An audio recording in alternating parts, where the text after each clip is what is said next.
Eu vou passar a palavra ao nosso querido amigo e colega Saturnino Braga, presidente do Centro Internacional Celso Furtado de Políticas Públicas para o Desenvolvimento.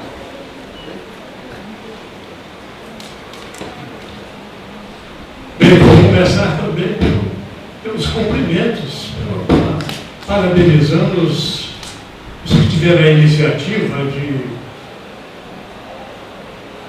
ordenar, de imaginar um seminário que vai se desdobrar, quer dizer, um estudo sobre praticamente em evolução permanente do desenvolvimento do sistema político mundial e do Brasil frente a esse sistema mundial, os problemas nossos frente a esse sistema. Eu hoje estou na direção do Centro Celso Furtado, que é uma instituição vocacionada fundada, na verdade, pelo presidente Lula. No momento em que Celso Furtado faleceu, o presidente Lula procurou a viúva Rosa Furtado e explicitou a preocupação dele em que o Brasil ficasse sem uma possibilidade de desenvolver, de evoluir e de debater o pensamento de Celso Furtado, que ele considerava essencial para a compreensão de nosso país. E o centro tem como finalidade promover debates desta natureza e publicar teses e publicar trabalhos e publicar livros, sempre voltado para esse tema do desenvolvimento, que é um tema de largueza muito ampla e que tem um conceito para o qual o próprio Celso Furtado contribuiu profunda e enormemente para a sua evolução, para a sua caracterização. Agora, eu sou do tempo em que o mundo, a divisão do mundo era capitalismo e socialismo. Eu quero dizer a vocês que eu sou do tempo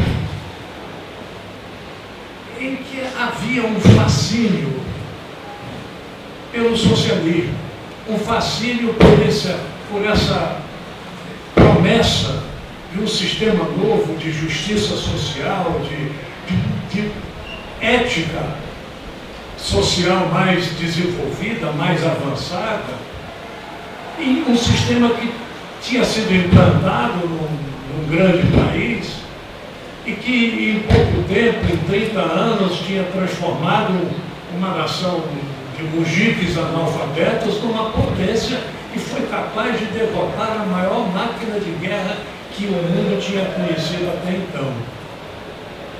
Era um fascínio, eu vou dizer a vocês, eu era jovem na época, e o jovem que se interessasse por política e que não fosse atraído por essa ideia, por essa promessa, era um jovem que, sabe, provavelmente tinha pouco conteúdo ético, pouco sentimento de fraternidade em relação ao ser humano e à humanidade.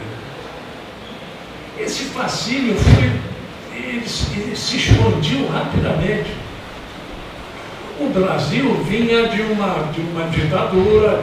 Antes da ditadura foi uma república, mas que era de francaria, uma república que não era efetivamente democrática, e na primeira eleição que se realizou em 45 com o novo regime, quer dizer, a primeira manifestação democrática do povo em voto aqui no Brasil, na capital da República, que representava a vanguarda cultural do país, que era o Rio de Janeiro, naquele momento, 45, o partido majoritário no Rio de Janeiro foi o Partido Comunista. Fez a maior bancada na Câmara de Vereadores, elegeu o senador em eleição majoritária, que foi Luiz Carlos Prestes, e prometia uma expansão que naturalmente gerou uma reação contrária das forças dominantes, e pouco depois teve seu registro, o Partido Comunista teve seu registro cassado, e seus deputados e vereadores foram todos cassados.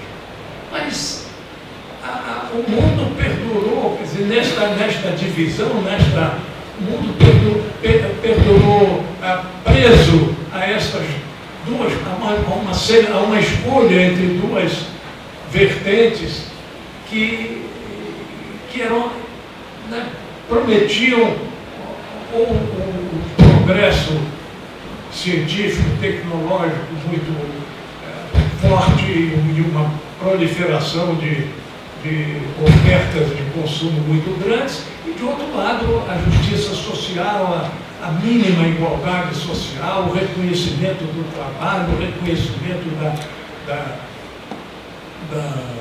da inteligência, e perdurou durante muito tempo na chamada que se acabou caracterizado como o período da Guerra Fria, porque havia sempre uma perspectiva de guerra que não se realizava, porque todo mundo tinha noção perfeita de que o confronto conduziria provavelmente à destruição do planeta, mas que dominava o pensamento político do mundo inteiro e obviamente também do Brasil, se bem que com o Partido Comunista na clandestinidade, a esquerda, assim chamada, quer dizer, a proposta socialista, se alojou em outros partidos, até mesmo em partidos conservadores.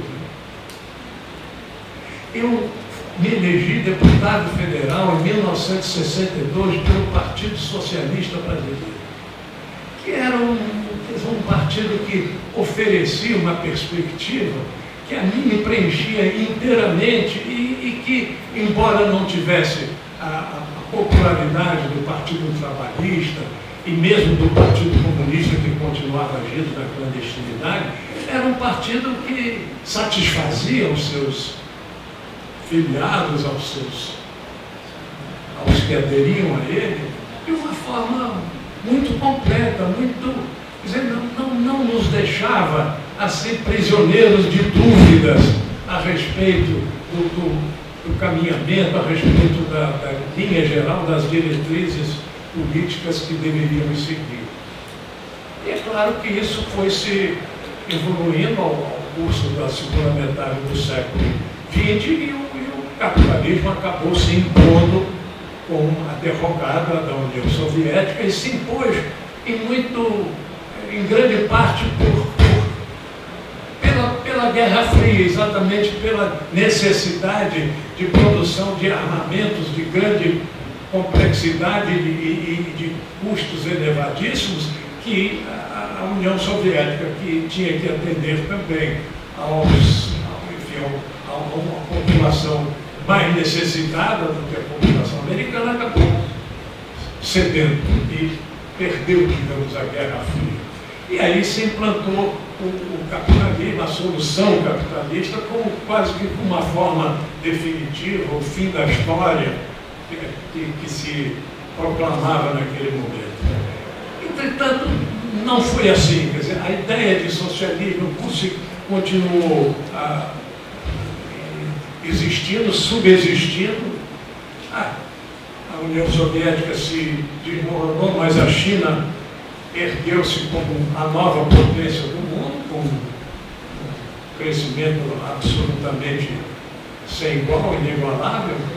E a proposta, a sonoridade desta proposta do socialismo continuou viva e se manifestou de outra forma, na medida em que a própria definição capitalista acabou com uma clivagem em que um lado defendia o mercado como sendo a solução melhor, apesar das desigualdades que provocavam, porque o mercado, afinal de contas, é dominado por quem tem poder aquisitivo para comprar e por conseguinte, produz inevitavelmente a acentuação das diferenças econômicas e sociais, mas produz riqueza, produz um chamado desenvolvimento que acaba atingindo mesmo aos mais pobres, apesar da elevação da diferença, traz também melhorias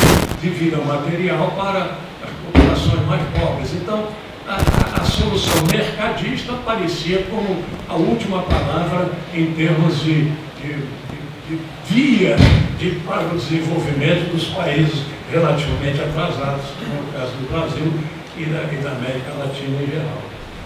E por outro lado, cresceu uma proposta em que o desenvolvimento, acabou se caracterizando com a denominação de desenvolvimentista, que era uma proposta em que o Estado, o poder político, quer dizer, representando a população como um todo, deveria agir sobre a economia, sobre os processos econômicos e sociais, de tal forma a produzir um desenvolvimento, um crescimento econômico, um desenvolvimento naqueles primórdios dos anos 50 e 60 eram exclusivamente econômicos, mas e foi se desdobrando, e Celso Furtado teve uma presença fortíssima nessa evolução do conceito de desenvolvimento, mas era capaz de, o desenvolvimento devia se expandir e se dividir entre a população de forma razoavelmente qualitativa e produzir, por seguinte, uma população caracterizada por uma distribuição de poder de compra e de acesso, enfim, à medicina, à educação, à saúde, etc., razoavelmente qualitária. E essa divisão se aprofundou. Hoje, o Brasil está dividido entre essas duas vertentes, a vertente mercadista e a vertente desenvolvimentista. Claro que com nuances de um lado e de outro que produzem pequenas diferenciações, mas basicamente a clivagem é essa: mercadismo e desenvolvimentismo. Nós vínhamos, e essa divisão, no fundo, ela também está presente no mundo inteiro, né? E com uma tendência ao crescimento da vertente, digamos, intervencionista, da vertente desenvolvimentista, que cresce na China, que continua sendo uma nação socialista, embora um socialismo que conseguiu atrair investimentos capitalistas, e a Índia, que historicamente sempre teve uma posição mais voltada para o desenvolvimentismo, isto é, a atividade, a ação do Estado no sentido de desenvolver. Então, nós estamos, e essa mesma divisão está presente no Brasil. No início do século, nós tivemos 14 anos de governo em que predominou a versão desenvolvimentista e produziu resultados muito animadores, inclusive de distribuição de renda. O Brasil foi o único país no mundo que se conseguiu, com o regime capitalista, obter resultados significativos em termos de distribuição de renda e prometia, enfim, um segmento dessa linha muito forte, muito produtivo, quando foi surpreendido por um golpe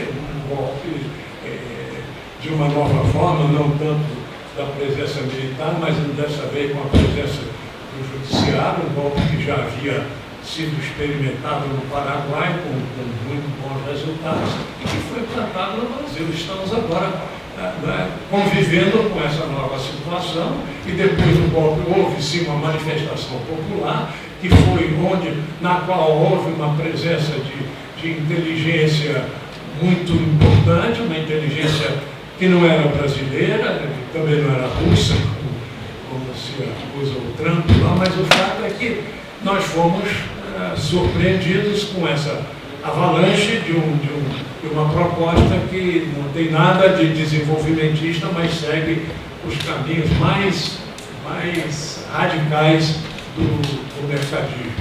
Então, temos que conviver com isso e temos que encontrar as as nossas diretrizes de ação neste Brasil de hoje, dentro deste sistema mundial que, enfim, tem as características e dos quais, ao contrário da nossa tendência, mostra uma tendência voltada mais para o intervencionismo e para o desenvolvimentismo do que para o mercadismo. Mas, enfim, então essa iniciativa de gerar debates, de produzir debates, de produzir ideias, posições e argumentos e fatos, demonstrando enfim, as possibilidades de adoção de um ou de outro caminho, é da maior importância. Digamos assim, sob o ponto de vista político, é o que há de mais importante no Brasil de nossos dias, e volto então a cumprimentar, a parabenizar os que tiveram a iniciativa desse seminário e a presença de vocês, o interesse de vocês nessa questão, que é uma questão essencial, profundamente importante para o nosso Brasil de hoje. Obrigado a vocês.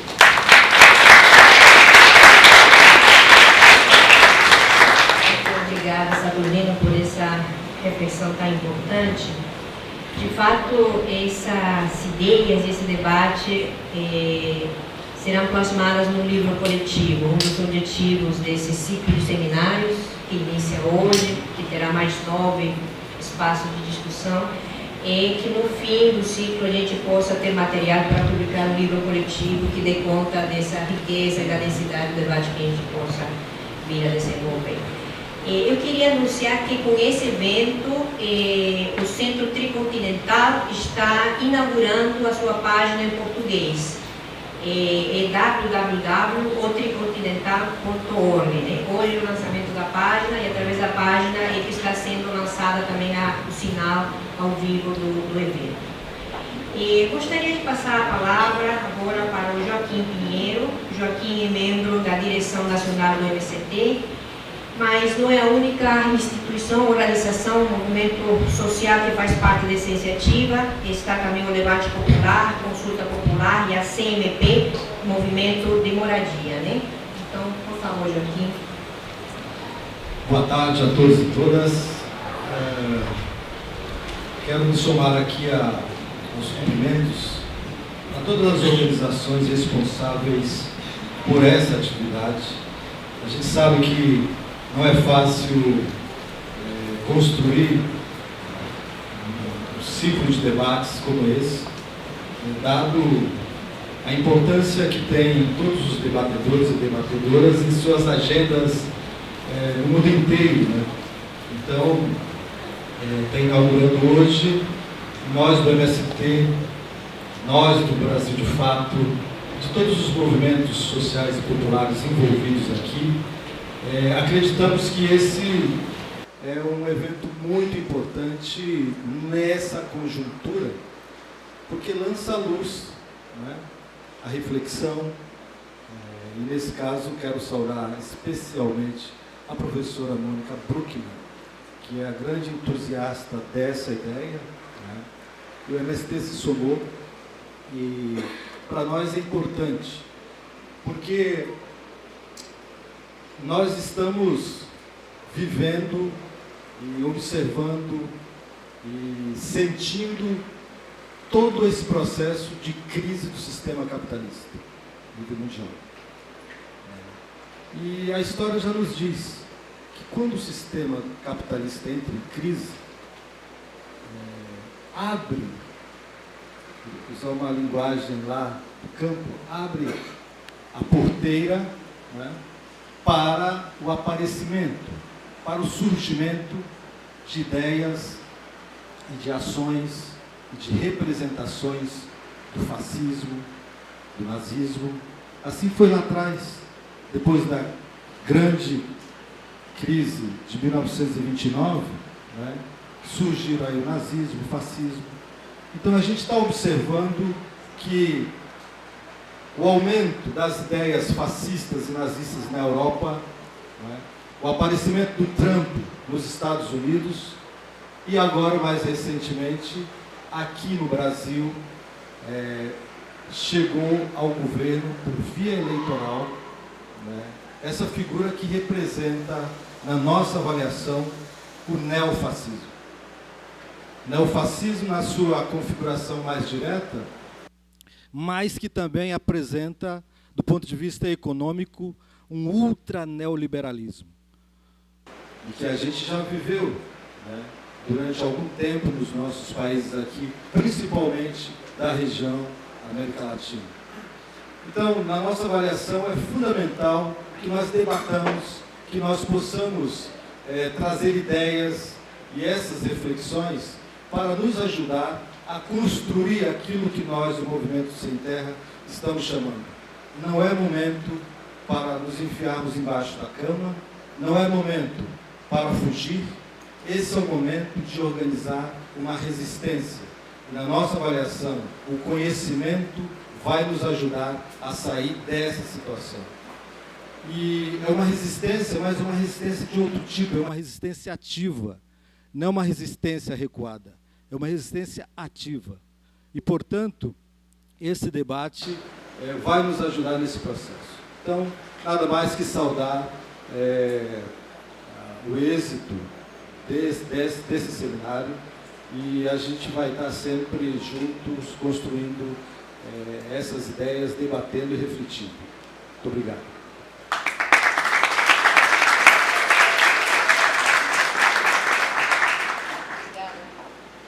Obrigada, Joaquim. Gostaria de passar a palavra, então, à professora Beatriz Bício, que, além de ser coordenadora do núcleo que organiza esse evento, é uma grande, querida parceira em todas as empreitadas e as loucuras que a gente fica inventando aqui no Brasil e pelo mundo afora, não é, Beatriz?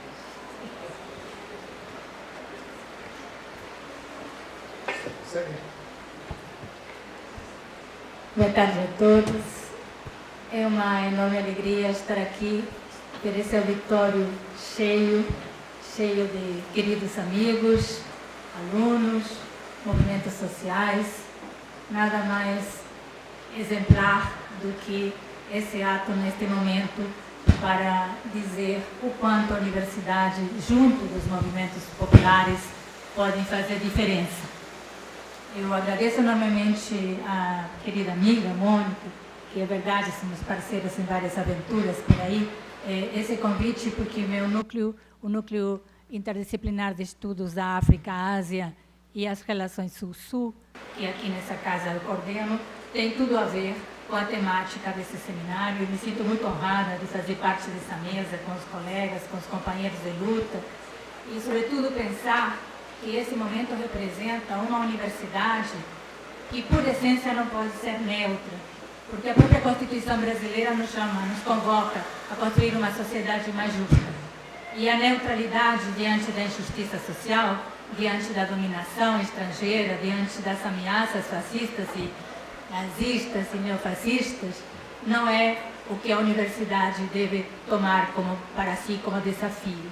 Então, eu acho que esse ciclo, ele contribui, como os colegas disseram, para uma reflexão muito necessária nesse momento, porque já foi dito aqui por outros que me antecederam, que para poder agir, e agir de forma pertinente, de forma coerente, com uma resistência que leve realmente ao avanço nas lutas sociais, nós temos que estudar. Temos que estudar a realidade para saber como nos inserir nela. Então, um prazer enorme, muito obrigada aqui pela presença de todos e parabéns a essa mesa aqui que representa o conjunto das forças que estão trabalhando em prol desse debate. Muito obrigada.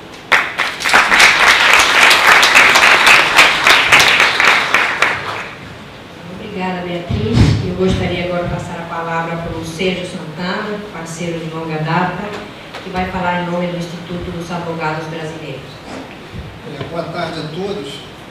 Queria cumprimentar a toda a plateia, especialmente a professora Mônica, a professora Beatriz, os demais professores, servidores e os alunos da UFRJ, por esse belíssimo ato, esse seminário, que tem essa plateia aqui repleta, e a gente sente pelo rosto de vocês o interesse em debater e trocar ideias. O Instituto dos Advogados Brasileiros é uma instituição de 1843, tem sede aqui no Rio de Janeiro, mas ele tem caráter nacional. Eu sou o presidente da Comissão de Direito Constitucional e sou o vice-presidente da Comissão de Direito da Integração. Nossa presidenta, Rita Cortez, ela está, através de mim, enviando uma saudação a todos. O Instituto tem, junto da o seu principal ponto, né, em termos estatutários, é a defesa do Estado Democrático de Direito. Nós temos vários posicionamentos que foram aprovados, debatidos e aprovados no plenário do Instituto, como, por exemplo, a redução da maioridade penal, né, inconstitucionalidades, ilegalidades, escola sem partido, o impeachment da presidente Dilma Rousseff, enfim, vários posicionamentos que o Instituto teve ao longo desses últimos anos em relação a questões importantes da vida política nacional. Isso é enviado para a Câmara, para o Senado, Presidência da República, Presidente do Supremo Tribunal Federal e outras instituições, outros poderes da República. Essa gestão, particularmente, tem se empenhado muito em ter uma maior interlocução, principalmente com as universidades, né? Não só o movimento popular organizado, mas também as universidades. Então, nós participamos há 2 semanas atrás de um encontro latino-americano, lá na Unirio, também com a plateia bastante intensa, as pessoas participando, debatendo. E nesse evento, nós tivemos a oportunidade de prestar uma homenagem a um dos maiores juristas que esse país já teve, e que é um nome, uma referência internacional dos direitos humanos, que foi o professor João Luiz do Boc Pinot, falecido esse ano.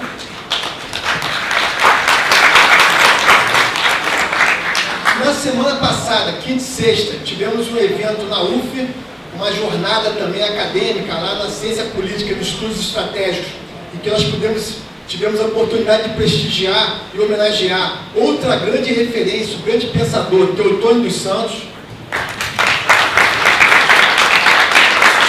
Esses dois sempre presentes. E nesse evento aqui também é uma satisfação estar aqui, também participando como entidade, e contem conosco para todos esses eventos, porque esses eventos são fundamentais para dar uma luz. Quer dizer, a luz do fim do túnel parece ser um trem vindo de frente, mas nós vamos resistir, vamos debater, vamos trocar ideias e vamos convencer a sociedade da importância de ter esse debate acumulado nesse momento extremamente delicado da vida política e institucional do país.